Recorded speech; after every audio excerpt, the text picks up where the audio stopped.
방금 읽은 마가복음 16장 12절, 13절 말씀을 보면은 예수님의 제자들 중에 두 사람이 걸어서 시골로 가는 도중에 부활하신 예수님을 만난 사건을 기록하고 있습니다. 이 사건은 누가복음 24장 30절로 31절에 더 자세히 나타나 있습니다. 거기에 보면은 두 사람이 가려던 목적지는 엠마오라 합니다. 엠마오는 예루살렘에서 25里떨어져 있는 시골입니다. 그들이 그곳을 행선지로 택하게 된 정확한 이유는 잘 모릅니다. 여기서 중요한 것은 그들이 왜 엠마오로 가려 했느냐가 문제가 아니라 부활하신 주님께서 엠마오로 가는 두 제자에게 나타나셨다는 사실입니다. 근데 오늘 본문을 보니까 예수님께서 다른 모양으로 나타나셨다라고 그렇게 정문하고 있습니다. 누가복음 24장에 보면은 그들이 다른 모양으로 나타나신 예수님을 알아보지 못했다라고 그렇게 말하고 있습니다. 여기서 말하는 다른 모양은 십자가에 못 박혀 죽으시기 이전의 모습과 전혀 다른 모습을 가리킵니다. 십자가에 못 박혀 죽으시기 전에는 시간, 시, 공간의 제약을 받았습니다. 근데 부활하신 예수님은 이런 시, 공간의 제약을 받지 않는 신령한 몸으로 나타나셨기 때문에 마음이 둔해진 그들은 예수님을 알아보지 못했던 것입니다. 근데 여기서 우리가 한 가지 주목해야 될 것은 지금도 예수님은 우리의 삶의 현장에서 다른 모습으로 우리를 찾아오시고 우리 곁에 동행하신다는 사실입니다. 다시 말하면 저와 여러분들은 날마다 주님을 만나고 있다는 것입니다. 그리고 영만이 어두워져서 주님을 알아보지 못했던 제자들처럼 우리 역시 다른 모습으로 찾아오신 예수님을 알아보지 못하고 있는 겁니다. 그래서 때로는 홀리할 때가 얼마나 많은지 모릅니다. 그래서 오늘은 예수님께서 어떤 상황에 어떤 모습으로 우리에게 다가오시는지에 대해서 함께 살펴보면서 우리 영만이 밝아져서 주님이 어떤 모습으로 나타나시든지 주님을 알아보고 그분을 섬길 수 있는 그런 은혜가 있기를 바라면서 함께 말씀을 상고하려고 합니다. 먼저 믿음이 떨어져 낙심할 때 우리 주님이 찾아오십니다. 오늘 본문에 보니까 예수님께 두 제자를 찾아오신 것은 그들이 예수님이 죽고 난 이후에 십자가에 못 죽으신 이후에 성경을 잘 이해하지 못하니까 성경에는 예수께서 십자가에 못 죽으시고 3일 만에 다시 살아난다고 분명히 말씀하고 있는데 이 성경을 잘 모르는 이 제자들은 예수님이 죽은 것으로 모든 것이 끝났다고 생각하고 실망하고 이제 고향으로 다시 돌아가고 있었다 하는 그런 말입니다. 누가복음 24장 20절로 21절에 보면은 이 두 사람 가운데 하나인 글로바라는 사람이 같이 가는 벗에게 이렇게 말합니다. 우리 대제사장들과 관리들이 이 사형 판결을 넘겨주어 십자가에 못 박았느니라. 우리는 이 사람이 이스라엘을 속량할 자라고 바라노라. 그들은 예수님이 행하신 이적과 그분의 권세 있는 가르침을 들었을 때 이분은 우리 민족을 로마 압제에서 해방하여 보내신 메시아다라고 그렇게 믿고 따랐다는 거예요. 그런데 예수님이 아무런 저항 없이 십자가에 못 죽으시고 무덤에 장사되었으니까 그들의 실망이 얼마나 컸던가를 우리가 짐작할 수가 있습니다. 절망한 거죠. 실망한 거죠. 허탄한 마음으로 고향으로 돌아가고 있었습니다. 바로 이런 절망감에 빠져있는 이 두 사람을 예수님이 찾아오신 겁니다. 왜요? 그들에게 다시 믿음을 강화시켜 주시고 새로운 힘과 용기를 주어서 주를 위해서 열심히 헌신하고 봉사할 수 있는 새로운 삶을 살도록 하기 위하여 그들을 찾아오신 것입니다. 그렇습니다. 주님은 당신의 죽음으로 말미암아 절망감에 빠져 엠마오로 가는 두 제자를 위로하기 찾아오셨던 것처럼 오늘도 낙심하고 힘들고 어려울 때 주님이 찾아오십니다. 우리 예수님은 모든 인생들에게 소망이 됩니다. 그런데 우리는 믿으면서도 힘들고 어려우면 하나님이 멀리 떠나 계시고 나를 버린 것으로 착각하고 슬퍼하며 실망하고 절망하고 탄식할 때가 얼마나 많은지 모릅니다. 여러분 기억하십시오. 주님은 우리가 힘들고 어려울 때 더 가까이 계십니다. 우리에게 문제에 답을 주시고 힘을 주시고 우리를 도우시기 위해서 항상 우리에게 다가오고 계시다 하는 그런 말씀입니다. 사람을 바라보고 세상을 바라보면은 흑암뿐이던 상황도 예수님을 바라보면 희망의 빛이 비칩니다. 이제 모든 것이 끝난 것처럼 보일 때, 그렇게 느껴질 때 여러분 우리는 어떻게 해야 되겠습니까? 믿음의 사람들, 즉 예수님이 우리의 희망 되심을 알지 못하는 자들은 모든 것을 포기해버립니다. 심지어 너무 절망한 나머지 극단적인 선택을 하는 사람도 많이 있어요. 그러나 우리는 부활하신 예수님께서, 세상을 이기신 주님께서 항상 우리 곁에서 우리를 도우시기 위해서 기다리고 계심을 믿어야 합니다. 그리고 그분께 기도해야 됩니다. 신앙이 돈독한 한 사람이 있었는데 그는 열심히 기도하는 경건한 생활을 하는 가운데 어렵게 살기 위해서 참 노력을 했습니다. 그리고 세상 사람들과 접촉을 하게 되면은 죄를 더 많이 범할 것이라고 생각해서 언덕 위에 집을 짓고 따로 살기 시작합니다. 어느 날 비가 내리기 시작합니다. 처음에는 그냥 비가 오는가 보다라고 생각했는데 비가 그칠 줄을 몰랐습니다. 그리고 그 얼마 후에 홍수 경보 발표가 되고 빨리 안전지대로 피하라는 라디오 방송이 계속 나왔습니다. 많은 사람들이 안전지대로 피하려고 야단했는데 이 사람은 하나님께 기도합니다. 하나님, 이 홍수에서 우리 집과 우리 재산 그리고 우리 가족들의 생명을 구원하여 주옵소서 하고 간절히 기도했습니다. 기도가 끝날 무렵 누군가가 문을 두드리는 소리가 들려왔습니다. 나가보니 어떤 청년이 트럭을 몰고 왔어요. 그러면서 빨리 트럭에 타십시오. 빨리 피하십시다. 그랬더니 이 사람이 뭐라고 말하는가 하면은 걱정하지 말라고.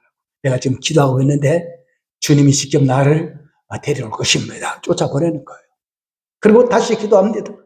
노아의 가족을 구했듯이 우리 가족도 구원해 주소서. 그랬더니 어떤 사람이 또 문을 두드립니다. 나가보니까 조그만 보트를 타고 어떤 사람이 와서 빨리 보트에 타십시오. 지금 급합니다. 지금 이 집에 물이 잠길 것입니다. 그랬더니 이 사람이 생각하기를 우리 하나님 노아 홍수 시대 때 큰 방주로 노아의 가족과 노아의 재산을 다 보여줬는데 이 작은 보트 타고 어떻게 우리 재산을 다 실을 수가 있는가? 그러면서 기도하니까 우리 하나님이 나를 도우러 오실 것입니다 하고 또 돌려보내는 거예요. 그리고 또 기도합니다. 구하라 그리만 주실 것이요, 찾으라 찾을 것이요, 문을 두드리라면 열기시 하신 주님이요, 나의 기도를 들으시고 우리를 구원해 주십시오. 한참 기도하다 보니까 지붕에서 큰 요란한 소리가 났습니다. 이제 우리 하나님이 직접 나를 구하러 오셨구나. 바깥으로 나가보았어요. 그때 헬리콥터 한 대 딱 있으면서 밧줄 내려주는 거예요. 빨리 밧줄 잡으라고, 급하다고. 그랬더니 이 사람이 또 걱정하지 마십시오. 내가 기도하니까 내가 믿는 하나님이 직접 나를 구하러 오실 것입니다. 헬리콥터 돌아가 버렸습니다. 그러는 가운데 물이 범람해서 그 집이 침수하고 가족이 다 죽었습니다. 몰살했어요. 자, 이 사람이 죽어서 한날에 가서 예수님께 따집니다. 예수님, 왜 제가 그렇게 기도를 드렸는데 구원해 주시지 않았습니까? 세상에 이럴 수가 있습니까? 그랬더니 예수님께서 환한 얼굴로 이렇게 말씀하십니다. 이 고집쟁이야. 내가 3번이나 너를 구원해 가지 않았냐?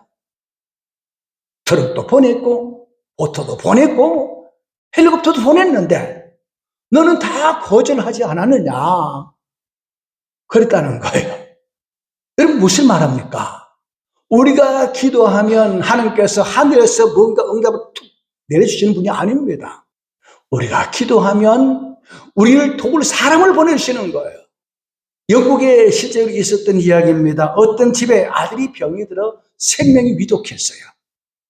역시 이 어머니, 믿음 좋은 어머니는 하나님께 기도합니다. 하나님, 훌륭한 의사를 보내주셔서 내 아들을 구해달라고, 살려달라고.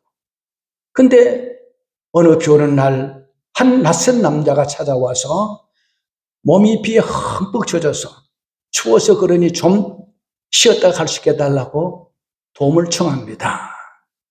그러나 병든 아들을 어머니는 그 행위를 집에 들이지 않고 처마 밑에서 비를 피하라고 하고 들어가 버렸습니다. 다음날 조간신문에 유명한 의사가 폐렴으로 귀국했다는 기사가 실렸습니다. 그 사람이 바로 여인에게 찾아와서 도움을 요청했던 그 사람이 바로 유명한 의사였습니다. 하나님은 훌륭한 의사를 보내달라고 기도하는 이 여인의 강물을 들으시고 정말로 세계적으로 훌륭한 의사를 보내주었어요. 알아보지 못했죠. 일반 사람으로 생각하고 홀대한 겁니다. 만약에 그 여인이 그 나그네를 집안에 모셔서 따뜻하게 보살펴 주었다면 그 여사가 그 아들을 살려주었을 거예요. 그러나 그 아들은 죽고 말았습니다. 여러분, 착각하지 마시기 바랍니다. 하나님 반드시 우리가 기도하면요 사람을 보내요. 자, 구약에 이스라엘이 3년 기근으로 물이 다 말라버리고 양식이 떨어졌을 때 하나님께서 당신의 종 엘리야에게 까마귀를 보내어서 매일같이 떡과 생새를 공급해 줍니다. 그러면 떡과 고기를 가져다 준 것이 까마귀입니까? 물론 까마귀죠. 그러나 그 까마귀는 하나님이 엘리야를 공개하라고 보내신 전령이에요. 그러니까 떡과 생선을 먹이시는 분은 까마귀가 아니라 하나님이란 말입니다. 그러므로 내가 힘들고 어려울 때 누군가 찾아와 위로준다? 하나님 이분을 통해서 나를 위로해 주신 거야. 또 여러 가지 물질적 어려움이 있을 때 도움을 주면은 자존심 살려서 가라는 그 필요 없다고. 교만입니다. 하나님 내 기도를 들으시고 이런 분을 통해서 나를 도우시는가 감사함으로 받고 하나님 앞에 감사 영광을 돌리는 거, 이것이 우리 성도의 바른 자세예요. 그리고 우리 예수님은 누군가의 도움이 필요한 약한 자의 모습으로 우리에게 찾아옵니다. 구두방을 운영하던 한 분이 평소에 소원이 한 가지 있었는데 죽기 전에 예수님을 뵙게 해달라고 그렇게 기도했습니다. 어느 성탄절을 며칠 앞둔 날 밤에 잠을 자는데 꿈에 내가 내일 너희 구두방에 들르겠다. 음성이 들려왔어요. 다음날 아침 이 구두방 주인은 아침 일찍이 구두방에 나가서 청소를 깨끗이 하고 주님을 기다렸습니다. 그러나 아무리 기다려도 주님이 찾아오시지 않는 거예요. 목이 빠지도록 기다렸는데 주님은 찾아오지 않았습니다. 근데 창밖을 보니까 한 여인이 아들을 품에 안고 추위와 굶주림에 떨고 있었습니다. 또 그 옆에 보니까 과일 장수 할머니가 과일을 쏟아버리고 어쩔 줄 몰라 하고 있는 그런 모습을 봐요. 그래서 이 구두방 주인이 나가서 그 어린아이와 어머니와 그 할머니를 가게에 들여서 정성을 다해서 도와주었습니다. 해가 졌습니다. 끝까지 주님이 나타나지 않았습니다. 그날 밤에 이 구두방 주인 함께 기도합니다. 예수님, 왜 약속을 지키지 않으셨습니까? 그랬더니 주께서 말씀하십니다. 오늘 나 너를 찾아가서 그리고 나 대접 잘 받았어. 아니, 언제 오셨습니까? 오늘 낮에 취와 굶주려 떨고 있는 아이와 엄마, 과일 장수하다가 과일을 쏟아버리고 어쩔 줄 몰라 할머니를 네가 모셔드렸지. 그들을 대접했지. 바로 나야. 내가 그들의 모습으로 내가 너를 찾아간 거야. 근데 너는 나를 버리자 배반하지 않고 나를 홀대하지 않고 진하게 대접해줘서 참 고맙다. 그러더라는 거예요. 마태복음 25장에 보면은 양과 영초에 비유해서 예수님께서 오른편에 있는 양들에게 말씀하시죠. 창세로부터 내 아버지께로부터 준비된 상을 받을 자들아 와서 상 받으라. 그랬더니 이 양들이 아이고 예수님 우리가 무슨 상을 받을 자격이 있습니까? 그러니까 아니다. 내가 배고플 때 먹을 것을 주었고 벗었을 때 입을 것을 주었고 아플 때 찾아와 주었고 갇혔을 때 찾아와 주었다. 언제 우리가 가서 그렇게 했습니까? 너희 가운데 지극히 작은 자 하나에게 행한 것이 내게 행한 것이다 라고 그렇게 하십니다. 우리가 날마다 만나는 사람 가운데 참 어려운 사람을 볼 때 레위인과 제사장처럼 강도 많은 사람을 보고도 그냥 지나쳤던 것처럼 하지 말고 선한 사마리아인처럼 따뜻한 손길로 그들을 도와주는 것, 그것이 주님을 섬기는 것이다 하는 그런 말씀입니다. 그리고 주님은 우리를 축복하실 때 또 다른 모습으로 찾아오십니다. 창세기 18장에 보면은 아브라함이 한 낮에 문 밖에 나가 앉아 이렇게 쉬고 있는데 저 맞은편에서 어떤 세 사람 나그네가 걸어오고 있어요. 이 팔센 지방은 대낮에는 너무너무 덥습니다. 그 더운 날씨에 세 나그네가 걸어오는데 너무 피곤해 보였습니다. 이 아브라함은 평소에 나그네를 잘 대접하는 성품을 가졌어요. 그리고 아브라함이 달려갔습니다. 아이고 저희 집에 들어오셔서 좀 쉬었다 가십시오. 먼 길을 가시는데 얼마나 힘이 드십니까? 강권하게 모셔드립니다. 종이 상견례 하듯이 아브라함은 그 세 나그네의 발을 씻기고 종들에게 살진 송아지를 잡으라고 명령하고 아내 사례를 불러가지고 맛있는 요리를 하라고. 그래서 정성을 다해서 이 세 나그네를 대접했어요. 근데 웬일입니까? 이 세 나그네 가운데 한 분은 하나님이시고 두 천사는 그 하나님을 호위하는 천사였습니다. 그리고 하나님께서 아브라함에게 말씀하십니다. 그때 아브라함이 나이 99세고 아내 사라가 89세입니다. 내년 이맘때 되면은 네 아내 사라가 아들을 낳을 것이다. 축복합니다. 그때 아브라함과 사라는 아이고 무슨 소리 하십니까? 우린 다 희망이 없어요. 아니다. 내가 말하였느니라. 그 이듬해 10달 후에 말씀하신 대로 이삭을 낳았잖아요. 아브라함은 부지 중에 나그네를 대접했는데 하나님을 대접한 것입니다. 열왕기상 17장에 보면은 이스라엘 근동 지방에 엄청난 기근이 3년 동안 비가 내리지 않았어요. 기근이 심하니까 다 굶어 죽는 사람이 비일비재했습니다. 그런데 시돈에 있는 사르밧 땅에 있는 한 과부가 아들과 함께 살았는데 이 가정에도 양식이 떨어졌어요.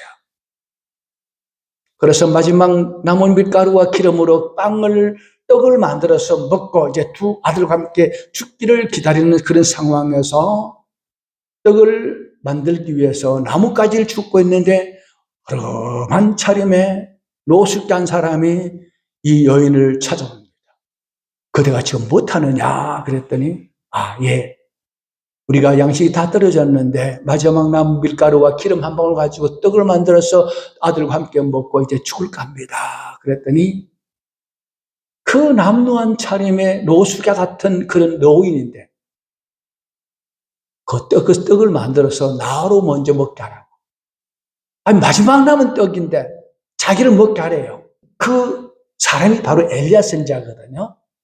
그 엘리야가 말합니다. 네가 내 말하는 대로 하면은 이 지면에 비가 내릴 때까지 네 가루통에 가루가 떨어지지 않을 것이고 기름병이 마르지 않을 것이다 라고 말씀합니다. 그랬더니 여인이 시키는 대로 아들이 얼마나 먹고 싶었습니까? 마지막 남은 떡인데 그걸 떡을 만들어서 주의 종을 대접합니다. 그리고 가서 네 가루통을 한번 열어보아라. 진짜로 가니까 가루통에 가루가 가득 찼습니다. 기름병에 기름이 가득 차 있습니다. 3년 동안 기근에 사람들이 다 굶어 죽는데 이 가정은 굶지 않았습니다. 하나님이 이 여인의 가정을 구원하기 위해서 남루한 모습의 엘리야로 찾아가신 것입니다. 그러니 엘리야를 대접한 것이 하나님을 대접한 것이 되었습니다. 또 있죠. 열왕기 4장에 보니까 그 수넴에 있는 한 여인이 참 경건한 여인입니다. 매일 아침 자기 집 앞을 지나가는 노인 한 사람 봅니다. 그 사람이 누구냐? 엘리사 선자입니다. 엘리사는 나는 하나님의 사람이라고 말하지 않습니다. 그냥 지나가는 거예요. 그런데 이 영안이 밝은 수넴 여인은 저분은 하나님의 사람이구나. 그래서 그 지나가는 엘리사를 자기 집에 모셔드리죠. 음식을 해서 대접을 하고 남편과 상의해가지고 방 한 칸 아예 내주고 책상과 의자와 등불을 준비해서 나그네 보고 지나갈 때 엘리사 보고 여기서 쉬었다 가시라고. 이 엘리사는 이 수넴 여인 때문에 참 많은 대접을 받았습니다. 그런데 가만히 보니까 이 집에 아들이 없는 거예요. 그래서 엘리사가 이 여인에게 말합니다. 네가 내년 이맘때 아들을 얻을 것이다. 이거 무슨 말씀하십니까? 저는 벌써 끝이 났는데요. 알잖아요. 폐경이 되었는데. 아니다. 네가 분명히 아들을 낳을 것이다. 말씀하신 대로 아들 주셨어요. 그 가정에 그 여인의 경건함을 보고 아들을 주시기 위해서 엘리사를 그 집에 지나가게 하셨고 이 여기는 엘리사를 주의 종으로 알고 섬겼더니 봐주셨습니다. 하나님이 엘리사를 앞세워서 그 집을 찾아가셨다 하는 그런 말씀입니다. 마지막으로 예수님은 부활하신 주를 믿는 우리가 또 세상 사람들에게 예수님의 다른 모습으로 다가가기를 원하십니다. 예수님이 부활하신 첫 번째 제자에게 나타나셔서 이렇게 말씀하십니다. 아버지께서 나를 보내신 같이 나도 너희를 보내노라. 성부 하나님이 성자 하나님 예수를 왜 보내셨죠? 예수님이 이 땅에 오신 것은 눈으로 볼 수 없는 하나님을 보여주기 위해서 계시하기 위해서 오신 거예요. 계시자로 오신 것입니다. 하나님은 사랑이시면서 보여주셨고 또 예수님은 하나님의 뜻을 따라 죄인을 구원하기 위해서 자기 생명을 십자가의 대속에 내 제물을 내어주시기 위해서 오신 것입니다. 그러니 제자들에게 아버지께서 나를 보내신 같이 나도 너희를 보내라 하는 이 말씀은 너희도 가서 하나님과 나를 보여주라. 나를 대신해서 하나님의 사랑이신 것을 하나님은 생명의 주가 되신 것을 보여주라. 그리고 생명의 복음을 전하라. 이것이 주님께서 제자들에게 당부하신 사명입니다. 그리고 오순절 성령 강림과 함께 성령 받은 제자들이 각처 흩어집니다. 그들은 작은 예수가 되어서 세상 사람들에게 예수의 다른 모습으로 다가가서 그들을 사랑으로 섬겼고 생명의 복음을 전해서 많은 생명들이 그분들을 통해서 예수를 만나고 죽게 돌아왔고 우리도 그 복음을 들어 구원을 받았습니다. 오늘 주님은 우리에게 부탁합니다. 나는 매일같이 다른 모습으로 너에게 나타난다. 사람을 대할 때에 단순히 인간으로 보지 말고 나를 생각하고 말과 행실에 있어서 겸손함으로 그들을 섬기라. 거기 곧 나를 섬기는 것이다. 그리고 하나님을 알지 못하고 나를 알지 못하는 세상 사람들에게 너희가 가서 직접 나를 보여주라. 그들에게 생명의 복음을 전해서 그들도 너희처럼 구원을 받게 하라. 그렇게 말씀하시고 계십니다. 오늘 본문 12절을 제가 다시 읽겠습니다. 그 그 후에 그들 중 두 사람이 걸어서 시골로 갈 때에 예수께서 다른 모양으로 그들에게 나타나시니 매일매일 만나는 사람을 죽게 하듯 하고 또 세상 사람들에게 똑같은 모습으로 바둥거리고 시기 질투하고 미우고 다투하지 말고 겸손한 마음으로 하나님의 사랑으로 사랑하고 섬기고 좋은 말 해주고 복음 전해서 우리를 통해서 그들이 예수 만나고 구원받는 놀라운 은혜가 임하게 되기를 주의 이름으로 축복합니다.